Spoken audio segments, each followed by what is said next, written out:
আসসালামু আলাইকুম। আইএলটিএস এর মধ্যে স্পিকিং এর কোশ্চেন গুলো কমন হওয়া সত্ত্বেও আমরা কিন্তু স্পিকিং এ ভালো স্কোর তুলতে পারি না। এটার প্রধান কারণ হলো যে আমরা স্পিকিং এর ট্র্যাপে পড়ে যাই। আমরা বুঝতে পারি না যে কিভাবে আমরা স্পিকিং এর জন্য প্রস্তুতি নেব। সো এটা হচ্ছে আমাদের মেইন রিজন, যার কারণে আমরা স্পিকিং এ ভালো করতে পারি না।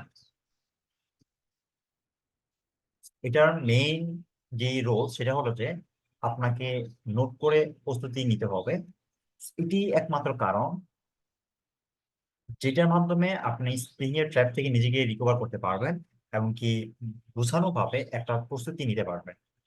যদি আপনি স্পিকিং এ গোছানো ভাবে প্রস্তুতি নিতে পারেন, তাহলে আমি মনে করি যে স্পিকিং এ 7 তোলাটা কঠিন না। কিন্তু আমরা যদি ট্রেডিশনালি বা গতানুগতিক ভাবে যেই প্রস্তুতি নেই, যে লাইক আমরা কিউ কার্ড করি, প্রত্যেকটা কিউ কার্ডের জন্য আমরা লাইক আলাদা আলাদা করে একটা আইডিয়া জেনারেট করি, বা আমরা কোনো নোট করি না ইউটিউব থেকে বা গুগল থেকে বা কোনটা বই থেকে রেফারেন্স নিয়ে আমরা যদি প্র্যাকটিস করি, তাহলে আপনি স্পিকিং এ বেশি ইমপ্রুভ করতে পারবেন না। আপনি স্পিকিং এ ইমপ্রুভ করার জন্য অবশ্যই আপনাকে নোট লিখতে হবে। যেমন স্পিকিং এর পার্ট হচ্ছে আমাদের তিনটা: part one, part two, part three. Part one এর মধ্যে যে কোশ্চেন গুলা ভেরি কমন, আপনি সেগুলো নোট করেন। সেগুলো নোট করে আপনি কিভাবে অ্যান্সার করবেন সেগুলো আপনি জাস্ট আইডিয়া জেনারেট করেন, আইডিয়া নেন। আমরা যদি 15-20টা প্রশ্ন পড়ি পার্ট ওয়ান এর জন্য, বা ধরলাম যে 30টা পড়লাম, বাড়াই একটু পড়লাম, 30টা কোশ্চেন মনে করেন পড়তে আপনার একদিনে সময় লাগবে না, বাট আপনাকে এগুলো রেগুলারলি প্র্যাকটিস করতে হবে। অ্যাকচুয়ালি স্পিকিংটা আপনি 7 দিনের মধ্যে শেষ করতে পারবেন, প্রস্তুতিটা। আমি 7 দিনের মধ্যে আমার সবগুলো প্রিপারেশন আমি গোছালাম, দেন আমি এখন প্র্যাকটিস করলাম ডেইলি। 7 দিনে যে আপনি আবার প্র্যাকটিস করে পুরো সুপার হিউম্যান হয়ে যাবেন এরকম না। আপনি 7 দিনের মধ্যে জাস্ট আপনি ফুল থিমটা গোছাবেন, আবার দুইটা আপনি নিবেন। স্পিকিং এর মধ্যে আপনি কিভাবে পরীক্ষা দিবেন, কোন কোন টেকনিক গুলো আপনি ইউজ করবেন, ফ্রেজ গুলো ইউজ করবেন, আইটেম গুলো ইউজ করবেন, ওয়ার্ড গুলো ইউজ করবেন। আপনি প্রত্যেকটা ইন্ডিভিজুয়াল টপিকের জন্য কোন কোন হাই ভোকাবুলারি গুলো ইউজ করবেন সেগুলো আপনি নোট করেন। এগুলো আপনি 7 দিনের মধ্যে যদি আপনি প্রস্তুতি নিয়ে নিতে পারেন, নোট করতে পারেন, দেন পরবর্তীতে জাস্ট অনলি এই নোটগুলো আপনি ডেইলি প্র্যাকটিস করেন। আপনাকে আপনি প্রতিদিন নতুন নতুন করে কোনো কথা বলা লাগবে না। জাস্ট আপনি যেগুলো নোট করছেন শুধু এগুলাই বলবেন। কারণ কি, আপনি জাস্ট একদিন মাত্র পরীক্ষা দিবেন, একবার পরীক্ষা দিবেন। আপনি তো আর ডেইলি পরীক্ষা দিবেন না, যে like আপনি আজকে এটা বলছেন, কালকে ওইটা বলছেন, বা তারপরে ওইটা বলছেন, এরকম না। জাস্ট আপনি একদিন পরীক্ষা দিবেন, ওই একদিনের মধ্যে আপনি যে ওয়ার্ড গুলো আপনি ডেইলি ইউজ করতেছেন বা যে ওয়ার্ড আপনি নোট করে পড়তেছেন, এগুলো একটু নোট করে আপনি এখানে ইউজ করবেন। দেখেন যে এখানে অবশ্যই আপনি ভালো একটা স্কোর তুলতে পারতেছেন। দেন পার্ট টু হচ্ছে আমাদের কিউকার্ড আছে, লাইক এখানে আমরা যদি 100টা প্লাস কিউকার্ড পড়ি, ওই 100টাকে আমরা 10টা বা 6টার মধ্যে আমরা বাক্য নিয়ে আসতে পারি। আপনি যদি মনে করেন যে 6টার মধ্যে পসিবল, আপনি 6টার মধ্যে মিনিমাইজ করে ফেলেন। বা যদি মনে করেন যে না, আমার একটু বেশি দরকার হচ্ছে, আমি 6টার মধ্যে নোট করে নিয়ে আসতে পারতেছি না, আপনি চাইলে আরেকটু বেশি আর দুই তিনটে বেশি বাড়াই দিতে পারেন। বাট আমরা যেটা আমরা দেখাই সেটা হচ্ছে আমরা অল টপিক আমরা 6টার মধ্যে আমরা বাক করে ফেলি। দেন স্টুডেন্টদেরকে আমরা আইডিয়া গুলো দিয়ে দিই, বা নোট গুলো দিয়ে দিই, যেন তারা বুঝতে পারে তাদের কিভাবে প্রস্তুতি নেওয়াটা দরকার।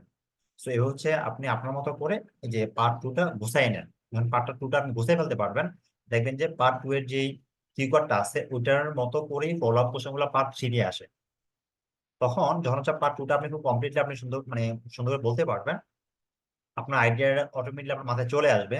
দেন যখন পার্ট 3 কোশ্চেন পর হবে, তখন অটোমেটিক্যালি বলতে পারবেন। পার্ট 3তে আপনি কি করবেন, জাস্ট আপনি আপনার বিভিন্ন স্ট্রাকচার ইউজ করবেন, যে সেন্টেন্সের ভেরিয়েশন রাখবেন।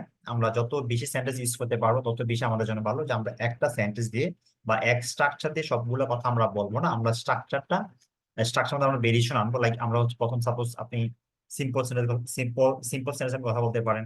দেন আপনি কমপ্লেক্সে কথা বলতে পারেন, বা আপনি কন্ডিশন অ্যাড করে আপনি কথা বলতে পারেন। সো আপনি যত সুন্দরভাবে কথা বলতে পারবেন, যত ভেরিয়েশন রাখবেন, তত বেশি আপনি এখানে স্কোর পাবেন।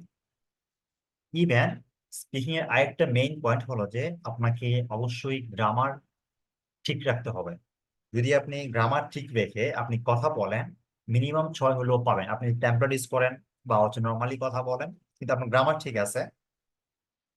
যেমন সাবজেক্ট বা অবজেক্ট আমরা এটা ফলো করি, তারপর সাবজেক্টের সাথে সাপোজ সিঙ্গুলার সাবজেক্টের সাথে আপনি ভার্ব ইউজ করছেন সিঙ্গুলার, তারপর প্লুরালের সাথে আপনি প্লুরাল ভার্ব ইউজ করছেন। তারপর এই যে এই বিষয়গুলো আপনি মেনটেন করে আপনি কথা বলতে পারেন, গ্রামার যদি আপনি ঠিক রাখতে পারেন মিনিমাম 6 হলেও পাবেন। যত আপনি খারাপ কথা বলেন আপনি 6 হলেও পাবেন, একবার নর্মাল বেসিক ওয়ার্ড ইউজ করলে আপনি 6 পাবেন। কিন্তু যখন হচ্ছে আপনি গ্রামারে ভুল করবেন, আপনি বিভিন্ন কমপ্লেক্স সেন্টেন্স তৈরি করতে গিয়ে আপনি গ্রামারটা ভুল করতেছেন, স্ট্রাকচার ভুল করতেছেন, তখন কিন্তু আপনার স্পিকিং এর মারাত্মক লেভেলের ইম্প্যাক্ট পড়বে। আপনি এখানে অনেক নাম্বার স্কোর পাবেন, ভয়ঙ্কর ভাবে কম পাবেন, লাইক এখানে 6 পাবেন না আপনি। হয়তো আমি মনে করতে পারেন যে আমি তো অনেক, আমরা এরকম দেখতে পাই যে আমি হচ্ছে পরীক্ষায় অনেক কমপ্লেক্স ইউজ করছি, অনেক হার্ড লেভেলের ভোকাবুলারি ইউজ করছি, আনকমন ইউজ করছি, বাট আমার স্কোর আসতেছে না। কেন আসতেছে না ভালো, বা 6-এর উপরে স্কোর আসে না? এটা মেইন রিজন হলো যে আপনি স্ট্রাকচার বা সেন্টেন্সে ভুল করছেন, আপনি গ্রামারে ভুল করছেন, এই কারণে হচ্ছে আপনার স্কোরটা বাড়তেছে না। সো আমাদের মূলত হচ্ছে দুইটা পয়েন্টে ফোকাস করতে হবে, একটা হচ্ছে আমাদের নোট করে পড়তে হবে, এবং সেকেন্ড পয়েন্ট হলো যে আমাদের গ্রামারটা ঠিক করে বলতে হবে। যদি আমরা গ্রামার ভুল করি তাহলে কখনোই আমরা স্পিকিং ভালো করতে পারবো না। স্পিকিং করার জন্য আমাদের গ্রামারটা ঠিক রাখতে হবে।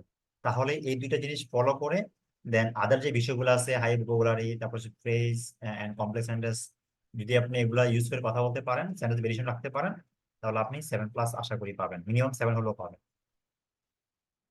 আর আমাদের স্পিকিং নিয়ে অনেক ভিডিও আছে, আপনারা হচ্ছে চাইলে আমাদের ভিডিওগুলো দেখতে পারেন। আই থিংক আপনারা অনেক বেনিফিটেড হবেন।